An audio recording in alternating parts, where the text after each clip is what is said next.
Hi, I'm Colleen Hutchinson. I'm here with Matt Hutter. We are at the Minimally Invasive Surgery Symposium at the Encore Wynn Las Vegas. Thanks for being here. Thank you very much for speaking with me. I'd like to talk to you a little bit now about the recent article on MBSAQIP data. So first, can you just give us a brief overview of results of this paper that was just recently published in the Annals of Surgery? Sure.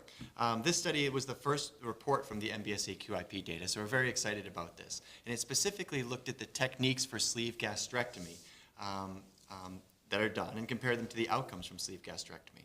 So in the sleeve gastrectomy being a newer procedure, when that was first started, we then added certain variables to the MBSAQIP data collection program. Distance from the pylorus, bougie size, staple line reinforcement, over-sewing. We asked these questions so we would know if they're related to outcomes or not. So we were then able to analyze that data, which was very important, I think. So was there any surprising data from it? Well, we had 190,000 cases from 720 different centers. There's 1,600 surgeons who put data into this, so it's very powerful data, a lot of information there.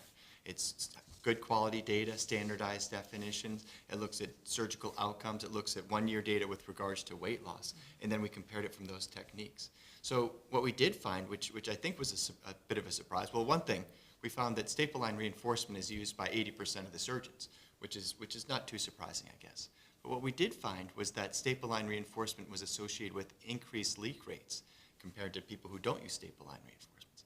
And staple line reinforcements, though, had a decreased bleeding rate. So in the initial analysis, when we just compared those right together, those were the findings. 0.65% was the staple line reinforcement, was the leak rate for non-staple line reinforcements, and 0.96 was for staple line reinforcements. And then we did risk adjustment to account for the other variables. But then we did a surgeon level analysis. At the surgeon level analysis, it depends on certain operations. You might just use staple line reinforcement for that one because it was particularly challenging.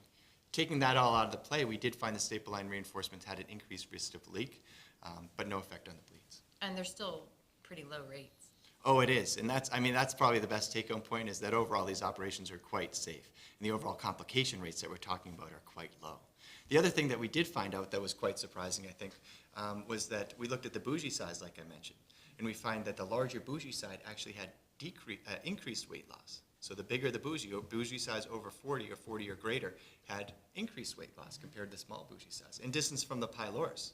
So a lot of people thought maybe the distance from the pylorus, if it was small, you'd have greater weight loss. It's actually the opposite. Distance from the pylorus more than 6 centimeters was associated with greater weight loss. So it makes you think maybe the sleeve should be a little bit bigger and maybe the distance from the pylorus should be a little bit bigger. And it brings up really the mechanisms of why this might work. Yeah. I mean, what would you say it tells us about sleeve and how sleeve works?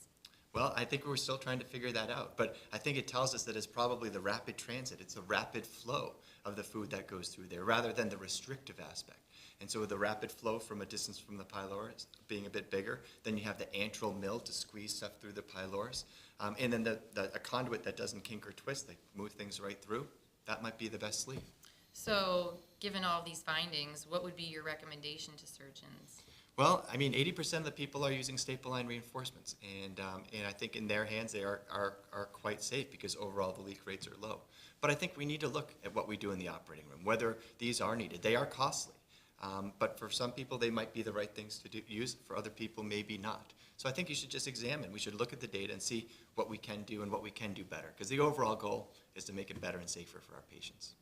Well, thank you so much for being here today and for giving us such a great overview of really what's a seminal paper in bariatric surgery. Thank you very much, Colleen.